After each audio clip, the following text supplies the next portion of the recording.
नमस्कार, मैं हूं मनोज मानस। उत्तराखंड की खबरों में आपका स्वागत है। खबरों का रुख करेंगे उससे पहले आपको दिखाएंगे इस वक्त की अहम सुर्खियां। संन्यास जयंती समारोह में पहुंचे सीएम धामी। युग पुरुष परमानंद सरस्वती के संन्यास समारोह का आयोजन, साधु संतों के बीच रखा सरकार का विजन। उत्तरकाशी में चारधाम यात्रा का विधिवत शुभारंभ, नम आंखों से रवाना हुई मां यमुना की उत्सव डोली। खुशहाली से यमुनोत्री धाम के लिए निकली डोली। केदारनाथ पैदल यात्रा मार्ग पर बर्फ हटाने का कार्य 80% पूरा। सुरक्षा बलों की तैनाती में श्रमिक कर रहे काम। 22 अप्रैल को खुलेगा श्रद्धालुओं के लिए कपाट। देहरादून के शुद्धोवाला में अवैध एलपीजी गैस रिफिलिंग केंद्र का भंडाफोड़, आरोपित पर मुकदमा दर्ज। हेल्पलाइन में 1905 पर लंबित शिकायतों पर हो तत्काल निस्तारण करें अधिकारी। सीएम धामी ने कहा, बिना संस्तुति शिकायतें फोर्स क्लोज नहीं होंगी। और उत्तराखंड लोक सेवा आयोग की भर्तियों के नए कैलेंडर से युवा निराश। साल भर में 16 पूर्वकता परीक्षाएं कराई जाएंगी। आप देख रहे हैं के न्यूज, खबरों का सारथी। और अब खबरें विस्तार से। अक्षय तृतीया के पावन अवसर पर मुख्यमंत्री पुष्कर सिंह धामी हरिद्वार पहुंचे हैं, जहां उन्होंने युग पुरुष परमानंद सरस्वती के संन्यास दिवस समारोह में शिरकत की है। ये कार्यक्रम राम जन्मभूमि आंदोलन से जुड़े संत और अयोध्या राम मंदिर तीर्थ क्षेत्र के सदस्य स्वामी परमानंद गिरी की 71वीं संन्यास जयंती के अवसर पर आयोजित किया गया था। मुख्यमंत्री ने अखंड परमधाम आश्रम के गंगा घाट का शिलान्यास करते हुए साधु संतों को संबोधित किया और सरकार की प्राथमिकताओं को सामने रखा। उन्होंने कहा कि राज्य में अवैध कब्जों और तथाकथित लैंड जिहाद के खिलाफ लगातार कार्रवाई की जा रही है, जिसके तहत हजारों एकड़ जमीन को मुक्त कराया गया। साथ ही मुख्यमंत्री ने चारधाम यात्रा के शुभारंभ पर श्रद्धालुओं को बधाई देते हुए कहा कि इस बार यात्रा को सुरक्षित और व्यवस्थित बनाने के लिए व्यापक स्तर पर तैयारियां की गई हैं। सभी तैयारियां विधिवत तरीके से पिछले सालों के अनुभव लेकर, पिछले सालों की यात्रा से जो भी न्यूनता, जो भी और ज्यादा अच्छा काम करना है, वो सब किया गया है। सभी यात्रियों का हम स्वागत करते हैं, अभिनंदन करते हैं। सबकी यात्रा अच्छी हो, सफल हो, सरल हो, सुरक्षित हो, इसके लिए हमारा प्रयास जारी रहेगा और ये हमारी सभी। अब बढ़ेंगे अगली खबर की ओर। उत्तरकाशी में बहुप्रतीक्षित चारधाम यात्रा का विधिवत शुभारंभ हो गया है। यात्रा की शुरुआत के साथ ही धार्मिक आस्था और परंपरा का अद्भुत संगम देखने को मिला है। आपको बता दें, जब खरसाली स्थित शीतकालीन गद्दी स्थल से मां यमुना की उत्सव डोली समेश्वर देवता की अगुवाई में यमुनोत्री धाम के लिए रवाना हुई। डोली प्रस्थान के दौरान खरसाली और आसपास के गांवों में भावुक माहौल देखने को मिला। ग्रामीणों ने नम आंखों से अपनी आराध्य देवी मां यमुना को विदा किया। पूरे क्षेत्र में ढोल, नगाड़ों, मंत्रोच्चार और जयकारों के बीच डोली यात्रा आगे बढ़ी, जिससे वातावरण पूरी तरह से भक्तिमय नजर आया। शीतकाल के दौरान मां यमुना की भोग मूर्ति खरसाली गद्दी स्थल में विराजमान रहती है, जहां विधि विधान से पूजा अर्चना होती है। ग्रीष्मकाल के आगमन के साथ अब पूजा अर्चना यमुनोत्री धाम में संपन्न होगी। धार्मिक मान्यता के अनुसार मां यमुना भैया दूज तक यमुनोत्री धाम में विराजमान रहती हैं। चारधाम यात्रा के शुभारंभ के साथ ही प्रशासन और मंदिर समिति ने श्रद्धालुओं की सुविधा, सुरक्षा और व्यवस्थित दर्शन के लिए व्यापक इंतजाम किए हैं।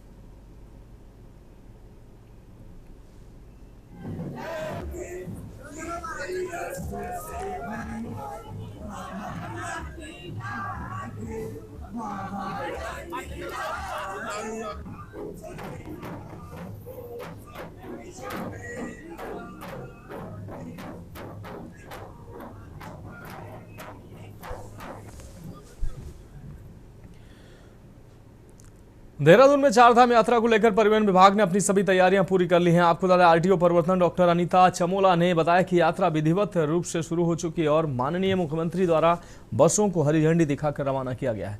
यात्रियों की सुविधा और सुरक्षा को ध्यान में रखते हुए परिवहन विभाग ने 16 तारीख से ही सभी यात्रा चेक पोस्ट खोल दिए हैं। इन चेक पोस्टों पर अधिकारियों की तैनाती की गई है, जो 2 शिफ्टों में सुबह 4 बजे से दोपहर 1 बजे तक और दोपहर 1 बजे से रात 10 बजे तक कार्यरत रहेंगे। डॉक्टर चमोला ने जानकारी दी है कि उत्तराखंड और अन्य राज्यों से आने वाले वाहनों के लिए ग्रीन कार्ड और ट्रिप कार्ड जारी करने का कार्य तेजी से जारी है। अब तक 6365 वाहनों के ग्रीन कार्ड बनाए जा चुके हैं, जिनमें लगभग 100 वाहन अन्य राज्यों के शामिल हैं। इसके अलावा 383 वाहनों के ट्रिप कार्ड भी बनाए जा चुके हैं।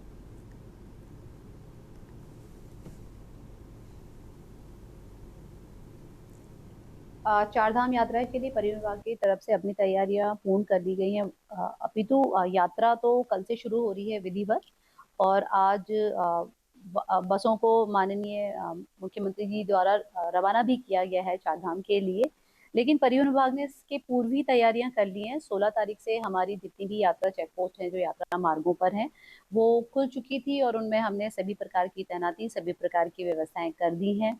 और सुबह 4 बजे से 1 बजे तक और 1 से रात के 10 बजे तक हमारी सारी यात्रा चेक पोस्टें खुली रहेंगी। बढ़ेंगे अगली खबर की ओर। खबर हल्द्वानी से, जहां परशुराम जयंती के अवसर पर ब्राह्मण समाज द्वारा एक कार्यक्रम आयोजित किया गया है, जिसमें समाज से जुड़े विभिन्न सामाजिक और राजनीतिक मुद्दों पर खुलकर चर्चा की गई है। कार्यक्रम में वक्ताओं ने कहा कि वर्तमान समय में ब्राह्मण समाज कई चुनौतियों का सामना कर रहा है। उन्होंने यूजीसी की नीतियों और SC/ST एक्ट को लेकर चिंता व्यक्त करते हुए कहा कि इनका असर युवाओं पर पड़ रहा है। इसके साथ ही आरक्षण व्यवस्था पर भी सवाल उठाए गए हैं और इसमें पुनर्विचार की मांग की गई है। वक्ताओं ने समाज के लोगों से एकजुट रहने की अपील करते हुए कहा कि अपनी समस्याओं को प्रभावी ढंग से उठाने के लिए संगठित होना बेहद जरूरी है। उन्होंने ये भी कहा कि समाज की अनदेखी नहीं की जानी चाहिए और सरकार को सभी वर्गों के हितों को ध्यान में रखते हुए नीतियां बनानी चाहिए। कार्यक्रम के दौरान कुछ वक्ताओं ने केंद्र सरकार और विभिन्न राजनीतिक दलों पर भी निशाना साधा और वोट बैंक की राजनीति पर चिंता जताई।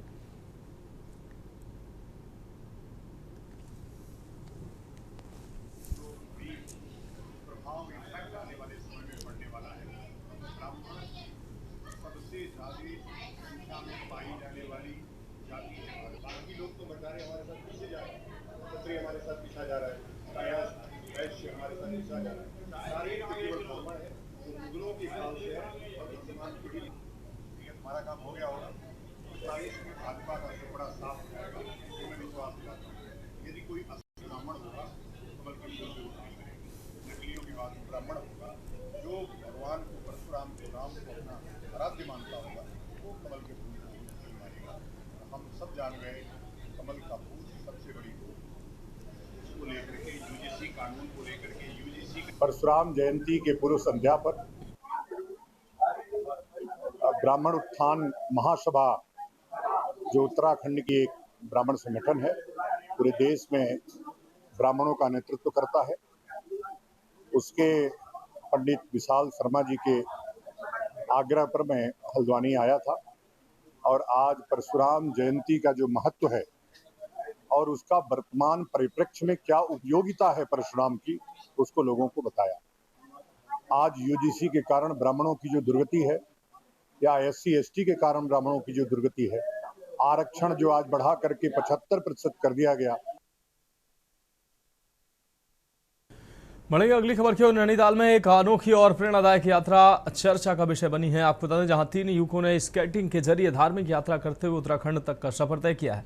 इनमें 2 युवक बिहार और 1 मध्य प्रदेश के रहने वाले हैं। करीब 48 दिन पहले शुरू हुई इस यात्रा में ये 3 युवक स्केटिंग करते हुए लंबा और चुनौतीपूर्ण सफर तय कर चुके हैं। उनका उद्देश्य सनातन धर्म का प्रचार प्रसार करना और युवाओं को अपनी संस्कृति से जोड़ना है। यात्रा के दौरान इन युवाओं ने 12 ज्योतिर्लिंग और 4 धाम से जुड़े धार्मिक स्थलों के दर्शन करने का संकल्प लिया। उत्तराखंड पहुंचने पर वे भीमताल होते हुए कैंची धाम पहुंचे, जहां उन्होंने नीम करोली बाबा के दर्शन किए और आशीर्वाद लिया। उन्होंने युवकों का कहना है कि उनका उद्देश्य केवल धार्मिक यात्रा नहीं बल्कि स्केटिंग के माध्यम से युवाओं को जागरूक करना है और सनातन संस्कृति की महत्ता को समझाना है।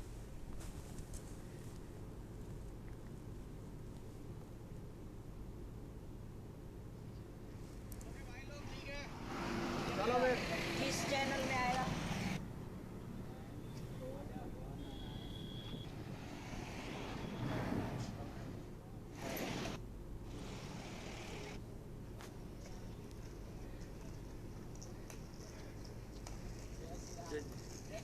ठीक।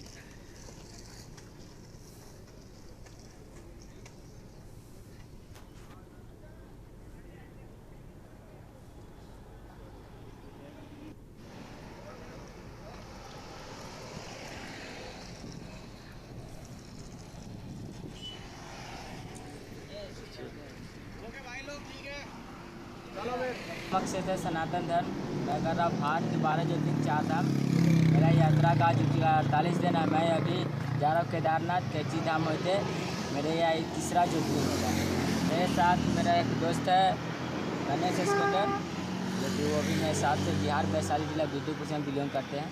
ये भाई MP से है, मध्य प्रदेश सीधी जिला से। हम लोग को आज 48 दिन हो गया है।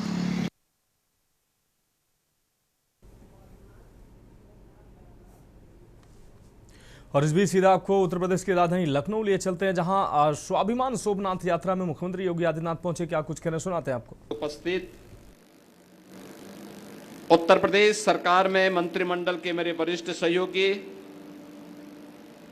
उप मुख्यमंत्री श्री केशव प्रसाद मौर्य जी, लखनऊ की महापौर श्रीमती सुषमा खड़गवाल जी, माननीय विधायक डॉक्टर नीरज बोरा जी, माननीय विधायक श्री OP श्रीवास्तव जी, प्रदेश सरकार के मंत्री डॉक्टर संजय निषाद जी, विधान परिषद सदस्य पवन चौहान जी, मुकेश शर्मा जी, लालजी प्रसाद निर्मल जी, अपर मुख्य सचिव पर्यटन संस्कृति और धर्मार्थ कार्य से अमृत अभिजात जी और उपस्थित सभी श्रद्धालुजन, बहनों और भाइयों, मैं सबसे पहले सोमनाथ स्वाभिमान पर्व के इस आयोजन के अवसर पर प्रदेश की राजधानी लखनऊ में उपस्थित आप सभी उपस्थित श्रद्धालुओं का, नागरिकों का प्रदेश सरकार की ओर से हृदय से स्वागत करता हूं, अभिनंदन करता हूं। ये हमारा सौभाग्य है कि आज पूरा देश भारत के यशस्वी प्रधानमंत्री श्री नरेंद्र मोदी जी के मार्गदर्शन और नेतृत्व में अपनी गौरवशाली विरासत के साथ साथ आधुनिक विकास के नए युग में प्रवेश किया है। बहनों और भाइयों, आज का ये आयोजन इस बात का प्रतीक है कि भारत के शास्त्रों की मान्यता के अनुसार जैसे आत्मा अजर है, अमर है, जीवन की शाश्वतता का प्रतीक है, ऐसे ही सनातन आस्था भी उसी अजर अमर पथ का एक प्रतीक है। हम सब ने देखा है भारत की सनातन संस्कृति पर हमले दर हमले होते गए, लेकिन इन हमलों ने भारत की आस्था को न डिगा पाए, न हटा पाए और न झुका ही पाए। 1000 वर्ष पहले 12 ज्योतिर्लिंगों में प्रथम देवादिदेव महादेव के प्रथम ज्योतिर्लिंग सोमनाथ भगवान के मंदिर पर विदेशी आक्रांता महमूद गजनवी के नेतृत्व में एक कायराना हमला होता है। ये हमला वर्ष दर वर्ष बढ़ता गया। वे भारत की धन संपदा को लूटते गए, मंदिरों को पवित्र करते गए, भारत की सनातन आस्था पर प्रहार करते गए। लेकिन भारत के सनातन धर्म की आस्था अपने भगवे पताके के साथ पूरी मजबूती के साथ खड़ी रही और 1000 वर्ष के बाद जब हम देखते हैं तो भारत की सनातन आस्था पूरी मजबूती के साथ दुनिया के अंदर कदम से कदम मिलाकर के आगे बढ़ रही है। लेकिन आक्रांताओं का कोई नामो निशान इस धरती पर नहीं बचा हुआ है। यही है यतो धर्मस्ततो जय का शंखनाद, जिसको आक्रांताओं की बर्बरता रोक नहीं पाई, तोड़ नहीं पाई, झुका नहीं पाई उस सनातन की इसी आस्था का आयोजन है सोमनाथ स्वाभिमान पर्व। बहनों और भाइयों, स्वतंत्र भारत में हर भारतवासी की इच्छा थी, हर भारतवासी अभिलाषा रखता था कि भारत को केवल राजनीतिक स्वतंत्रता नहीं बल्कि भारत की सांस्कृतिक स्वाधीनता भी भारत को प्राप्त हो। इसके लिए लगातार उस प्रकार के प्रयास को आगे बढ़ाने के लिए प्रयास हुए, अनेक ओर से आवाज उठाई गई, लेकिन भारत माता के महान सपूत, भारत की अखंडता के शिल्पी लौह पुरुष सरदार वल्लभ भाई पटेल ने सोमनाथ के तट पर ही सोमनाथ मंदिर की उस समय की दुर्दशा को देख करके संकल्प लिया था कि सोमनाथ मंदिर का पुनरुद्धार होगा। 12 ज्योतिर्लिंगों में प्रथम ज्योतिर्लिंग की पुनर्स्थापना का कार्यक्रम संपन्न होगा। लेकिन इस मार्ग में बाधक बने देश के प्रथम प्रधानमंत्री पंडित जवाहरलाल नेहरू। उनकी इच्छा थी कि न हो, लेकिन उस सब के बावजूद लौह पुरुष सरदार वल्लभ भाई पटेल की दृढ़ संकल्प शक्ति के सामने पंडित नेहरू की नहीं चली और उन्होंने जब इस कार्य को आगे बढ़ाया, मंदिर का निर्माण पूरा हुआ, प्राण प्रतिष्ठा के आयोजन को भव्यता के साथ आगे बढ़ाना था। आयोजन समिति ने तत्कालीन राष्ट्रपति डॉक्टर राजेंद्र प्रसाद जी को आमंत्रण दिया, तब भी कांग्रेस की सरकार और पंडित जवाहरलाल नेहरू उस मार्ग में बाधक बने। उन्होंने तब भी लिखा था कि इस आयोजन में नई भागीदार बनना चाहिए। यानी हिंदुओं की आस्था पर किस हद तक प्रहार हो रहा था, सनातन की आस्था पर किस हद तक प्रहार हो रहा था। इन्होंने कहा था उस समय भी किया, धर्मनिरपेक्षता की भावनाओं के विपरीत होगा सोमनाथ मंदिर के पुनरुद्धार कार्यक्रम में जाना। बहनों और भाइयों, एक तरफ तुष्टीकरण की पराकाष्ठा करके कश्मीर में धारा 370 लागू करने वाले कांग्रेस की पहली सरकार भारत में आतंकवाद की नींव को बो रही थी, और वहीं दूसरी ओर जब सोमनाथ मंदिर के पुनरुद्धार कार्यक्रम को लेकर के लौह पुरुष सरदार वल्लभ भाई पटेल के संकल्पों को आगे बढ़ाने के साथ तत्कालीन आयोजन समिति ने देश के प्रथम राष्ट्रपति को लाने और आमंत्रण देकर के इस कार्यक्रम को आगे बढ़ाने का कार्यक्रम अपने हाथों में लिया, तो कांग्रेस की वही सरकार इसमें विरोध कर दी। लेकिन हम कृतज्ञता ज्ञापित करते हैं डॉक्टर राजेंद्र प्रसाद जी का भी, जिन्होंने तत्कालीन प्रधानमंत्री के विरोध की परवाह किए बगैर वह गए और सोमनाथ मंदिर के पुनरुद्धार के कार्यक्रम को, प्राण प्रतिष्ठा के इस भव्य कार्यक्रम को उन्होंने अपने हाथों से संपन्न कराया। बहनों और भाइयों,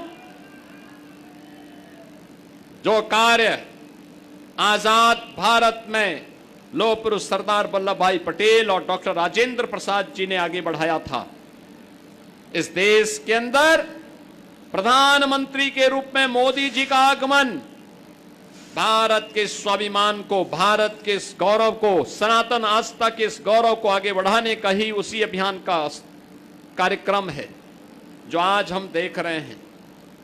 कोई सोचता था आज से 10 वर्ष 11 वर्ष पहले कि अयोध्या में राम मंदिर का निर्माण हो पाएगा।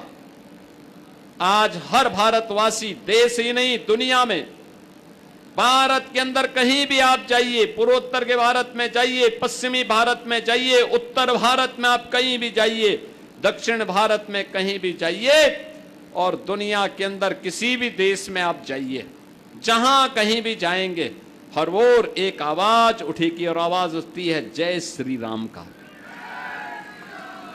कोई भी भारतीय में देखता है, कहीं भी देखता है, देश में दुनिया में, वो देख करके ही अनुमान लगा लेता है कि हम उत्तर प्रदेश से हैं, और फिर उसकी ओर से स्वतः आवाज उठती है जय श्री राम का।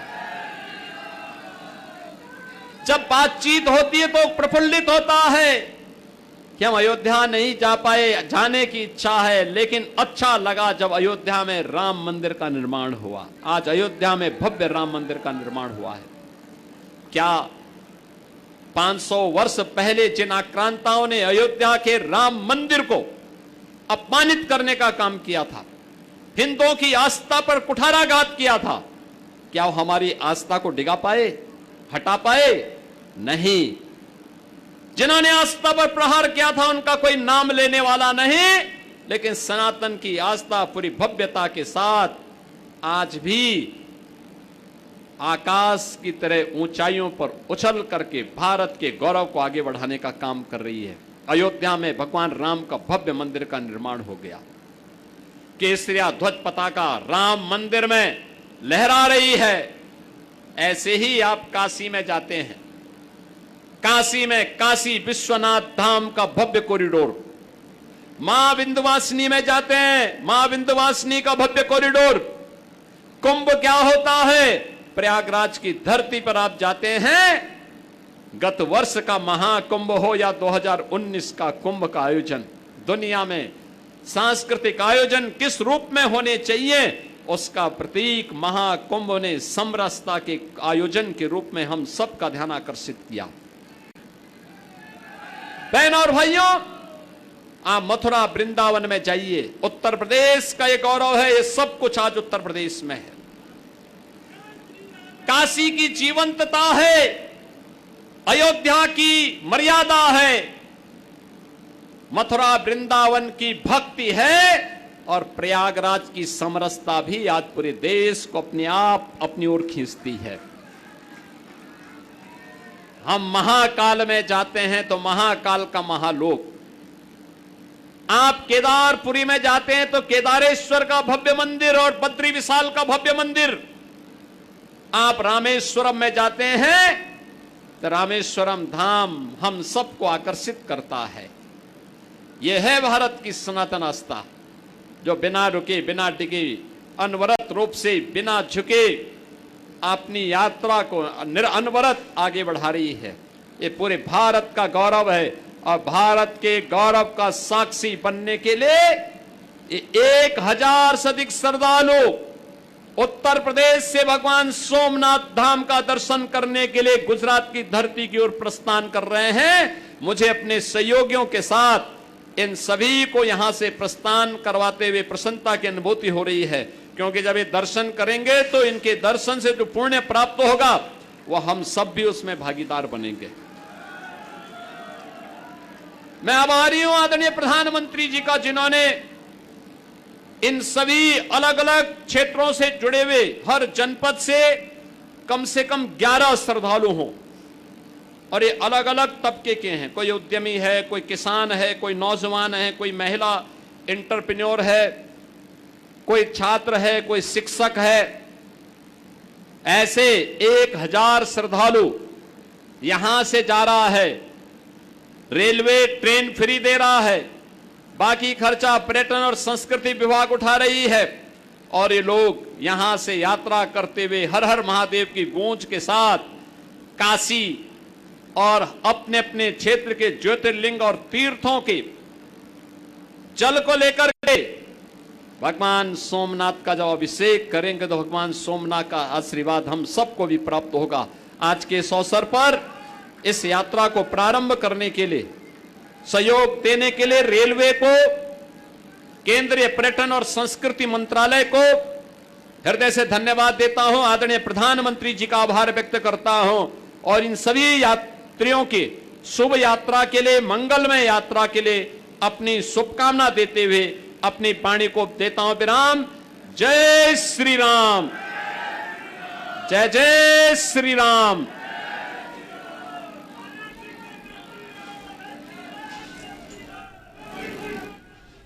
बहुत बहुत धन्यवाद, आभार माननीय मुख्यमंत्री जी आपके आशीर्वचनों के लिए। आज हमारे श्रद्धालु यात्रीगण इस सोमनाथ स्वाभिमान यात्रा के साक्षी बनने जा रहे हैं, और माननीय मुख्यमंत्री जी द्वारा उत्तर प्रदेश की पवित्र सप्त नदियों का पावन जल बाबा सोमनाथ के अभिषेक हेतु अपर मुख्य सचिव महोदय जी को सौंपा जा रहा है। मैं बहुत ही आदर और सम्मान के साथ माननीय मुख्यमंत्री जी से अनुरोध करूंगी कि कृपया ये पवित्र सप्त नदियों के जल से भरा पात्र अपर मुख्य सचिव महोदय जी को सौंपा गया।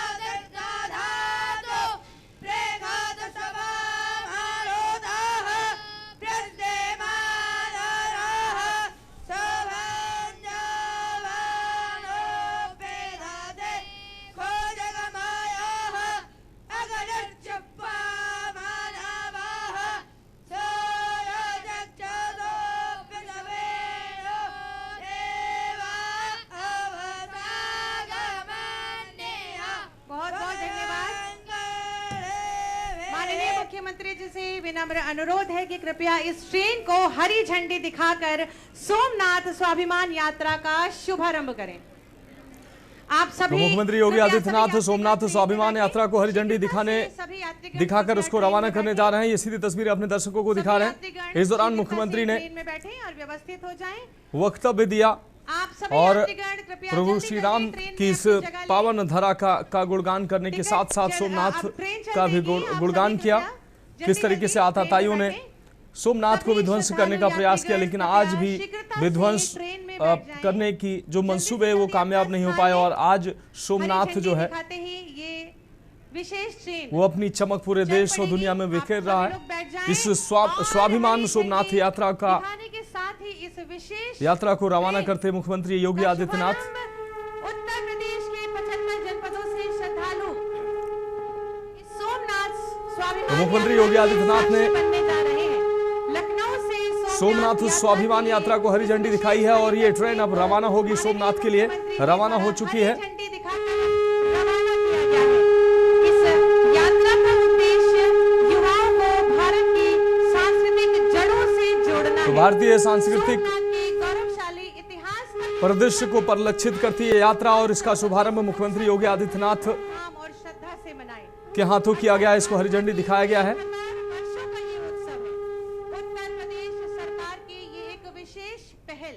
तो सोमनाथ स्वाभिमान यात्रा मुख्यमंत्री योगी आदित्यनाथ और उत्तर प्रदेश सरकार की एक विशेष पहल मानी जा रही है। मुख्यमंत्री योगी आदित्यनाथ ने इस स्वाभिमान यात्रा को हरी झंडी दिखाकर रवाना किया को प्रमुख रूप से शामिल किया गया है।